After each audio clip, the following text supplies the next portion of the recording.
औज़ुबिल्लाहि मिनश्शैतानिर्रजीम बिस्मिल्लाहिर्रहमानिर्रहीम रब्बि इश्रह ली सदरी व यस्सिर ली अमरी वहलुल उक़दतम मिन लिसानी यफ़क़हू क़ौली। अस्सलाम वालेकुम my dear students, how are you all? I hope you are all really fine and enjoying your good health. बेटा अब हम स्टार्ट करने जा रहे हैं अपना first chapter according to I K book and the name of this chapter is the writing process. एक बात याद रखें कि आपकी कंप्लीट बुक के अंदर सेंटेंसेस को कुछ डिफिकल्ट वे में लिखा गया। मैंने उन तमाम सेंटेंसेस को इजीएस्ट वे में कन्वर्ट किया और उसके बाद आपके सामने यहां पे प्रेजेंट कर रहा हूं ताकि आपको समझने और अच्छे तरीके से उसको अपने दिमाग में बिठाने के लिए कोई प्रॉब्लम ना पेश आए।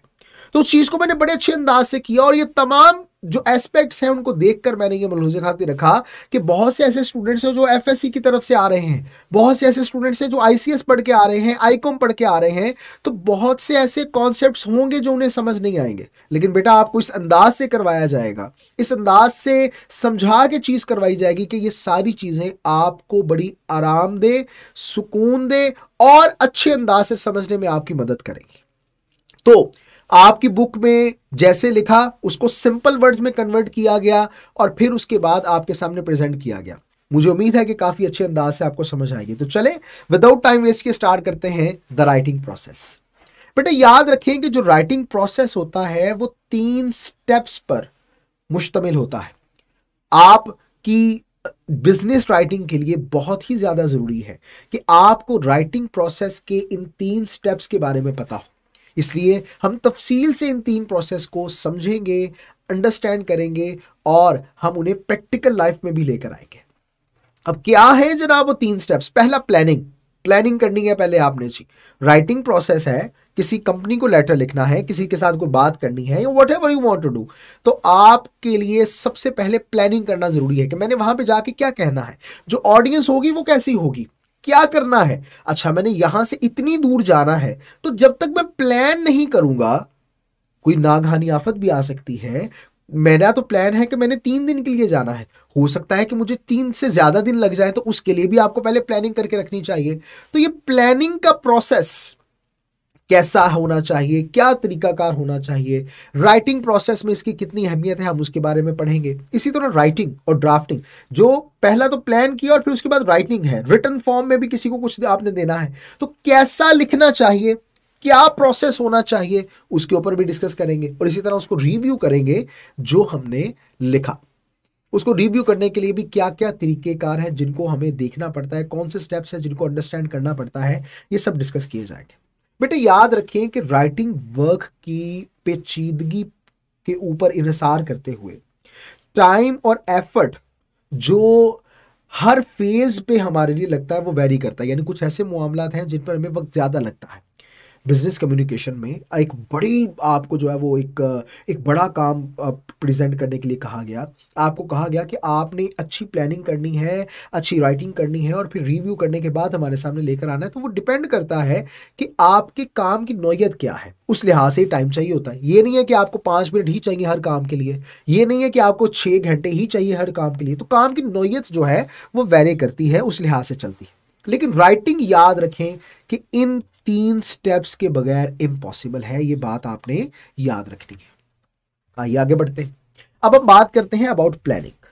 बेटा प्लानिंग क्या है, किस चीज को प्लानिंग कहा जाता है, आइए इसको पहले समझते हैं। प्लानिंग सोचने का एक प्रोसेस है एक चीज के बारे में, ताकि हम अपने डिजायर्ड गोल को हासिल कर सकें। मंजिल को हासिल करना है तो मंसूबाबंदी करना जरूरी है। आप किस तरह से मंजिल तक पहुंच पाएंगे जब तक आपने प्लानिंग नहीं की। प्लानिंग करना बहुत जरूरी होता है। अच्छा तो इस दूसरी बात, ऑब्जेक्टिव सेट करना आपके लिए बहुत जरूरी है। आपने एक मकसद अपने जहन में रखना चाहिए, किस तरह एक इंप्रेसिव वे में मुझे इस चीज को कन्वे करना है। मेरे ऊपर ये रिस्पॉन्सिबिलिटी आई है, मुझे इस रिस्पॉन्सिबिलिटी को अच्छे तरीके से इससे निपटना है और क्या क्या इकदामात हैं, क्या क्या काम है जो मुझे करने पड़ेंगे। You should think about all these things in planning. Plan बनाए उसके बारे में, यानी आपको पता होना चाहिए कि कब करना है, कहां करना है, किसके साथ मीटिंग करनी है या वॉट एवर, कैसे करना है और अभी करना है क्या है। ये तमाम चीजों के बारे में आपको पता होना चाहिए। This is what you call planning. आइए आगे बढ़ते हैं। बेटे याद रखें, ये बहुत ज्यादा जरूरी है कि आपके जहन में सॉलिड आइडिया हो जो आप राइटिंग में कम्युनिकेट करना चाहते हैं उसके बारे में। अपने प्रोसेस को शुरू करने से पहले आपके जहन में अपनी राइटिंग से मुतल्लिका जो आपने कम्युनिकेट करना है उसको राइट डाउन तो करना है ना साथ, या जो कम्युनिकेट कर रहे हैं उसको लिख के कम्युनिकेट कर रहे हैं, तो ये सॉलिड आइडिया होना जरूरी है कि मैंने क्या लिखना है और किस किस तरह से लिखना है। जनाब, आप अगर कोई वक्त स्पेंड करते हैं कि उस काम में जो आप कहना चाहते हैं और फिर उसे आप लिखते हैं, तो जनाब ये आपकी प्लानिंग प्रोसेस का बड़ा बेहतरीन पार्ट होता है। याद रखें, ये ज्यादा रेलिवेंट होगा, ज्यादा ठीक होगा अगर ये पार्ट्स जो हमने डिस्कस किए आपसे ये ज्यादा क्लियर हो। कौन से, आइए अब आगे बात करते हैं। जनाब, आपको पर्पस का पता होना चाहिए। प्लानिंग में पहला काम क्या है? पर्पस, मकसद। बिजनेस का जो करेस्पॉन्डेंस है, बिजनेस के जो मुआमलात हैं, बिजनेस की जो मीटिंग है, जनाब उसका एक क्लियर पर्पस होना चाहिए और क्लियर गोल होना चाहिए आपके जहन में कि जनाब आपने किस चीज से मुतल्लिक मीटिंग करनी है। जिससे आप बात करने जा रहे हैं वो कंपनी का सीईओ है या खुद बॉस है? कौन है वो? क्या मैनेजिंग डायरेक्टर है? क्या हम पहली न्यू क्लाइंट है या ओल्ड क्लाइंट है तो उसके साथ कैसे बात करनी है? न्यू क्लाइंट है तो उसके साथ कैसे आपने गुफ्तगू लेके चलनी है? तो कौन कौन सी ऐसी चीजें हैं जो कि मुझे ज़हन में रखनी चाहिए ताकि मैं उसे अपना कस्टमर बना सकूं। इसी तरह जनाब बिजनेस के अंदर अगर आप राइटिंग करना चाहते हैं तो आपके लिए ये जानना बहुत जरूरी है कि आप क्यों लिख रहे हैं। ये आपको उस चीज में मदद करेगा जो आप लिखने वाले हैं।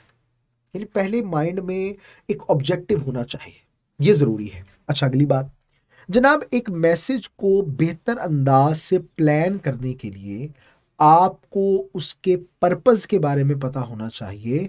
जब पर्पस के बारे में मालूम करना है तो इन चीजों के बारे में लाजमी सोचें। कौन सी चीजें हैं? ये जरूरी है आपके लिए कि आप इस चीज को यकीनी बनाएं कि आपके मैसेज का हर हिस्सा रेलिवेंट है, अप्रोप्रिएट है उस ऑडियंस के लिए जिनके पास आप अपना मैसेज कन्वे करने जा रहे हैं, जिनके सामने प्रेजेंटेशन देने जा रहे हैं, या जिनको रिटर्न कम्युनिकेशन के थ्रू आप उनसे बात करने जा रहे हैं। ये बड़ी जरूरी बात है। अच्छा, याद रखिए ये भी आप इस चीज को यकीनी बनाएं कि तमाम पॉइंट्स जो हैं, जो इंपॉर्टेंट पॉइंट्स हैं, उनको सही ऑर्डर और तरतीब में आपने लिखा। ये बहुत ज्यादा जरूरी है जानना। इसी तरह इस स्टेप में आप जो है इस चीज को अपने आप को यकीन दिलाने के लिए चेक कीजिए कि मैसेज कंप्लीट है और जो मेरा मकसद है वो इससे पूरा होगा। क्लियर? राइटिंग प्रोसेस के लिए आगे बढ़ते हैं। ऑडियंस बहुत जरूरी है जी। आपकी ऑडियंस जब तक सेटिस्फाई नहीं है, आप किस तरह अपना काम पूरा कर पाएंगे? तो ऑडियंस का सेटिस्फाई होना तो बहुत ही ज्यादा जरूरी है। तो वही बात जनाब, एक मीटिंग अरेंज करनी है आपको। सबसे पहले ऑडियंस देखनी है तो क्या, कैसे?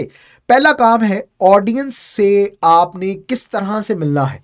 मीटिंग अरेंज करेंगे तो उसके लिए क्या क्या मुझे करना है। पहला, सीरियस मैटर्स पर ही बात करनी है, मुझे वक्त जाया नहीं करना।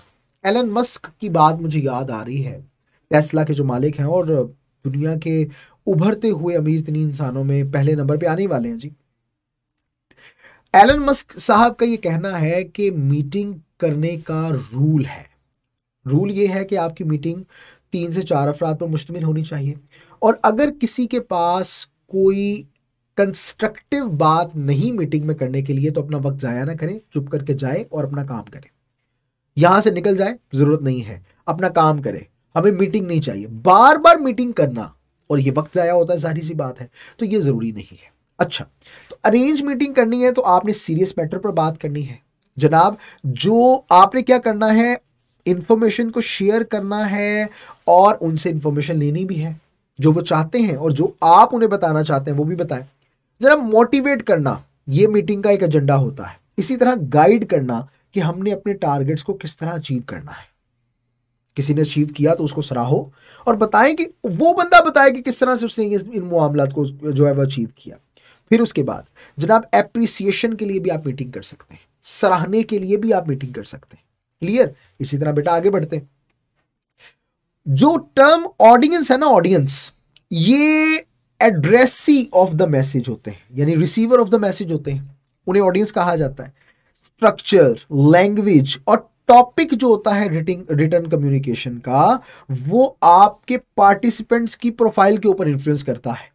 यानी किस तरह का स्ट्रक्चर बनाना है, किस तरह की लैंग्वेज, वो जिससे मैं बात करने जा रहा हूं वो कौन है, कितना को एजुकेटेड है। अगर देसी बंदा है तो मुझे कौन से लैंग्वेज यूज करनी चाहिए कि वो बंदा मेरी इस बात को समझ पाए, अंडरस्टैंड कर पाए, और फिर उसके बाद जो मैं उसे कहूं उसको माने।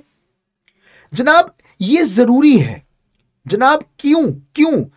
इस फैक्ट के लिए कि जो सेंडर और रिसीवर हैं, इनका रिलेशनशिप इन्फ्लुएंस करेगा आपकी ओवरऑल अप्रोच के ऊपर।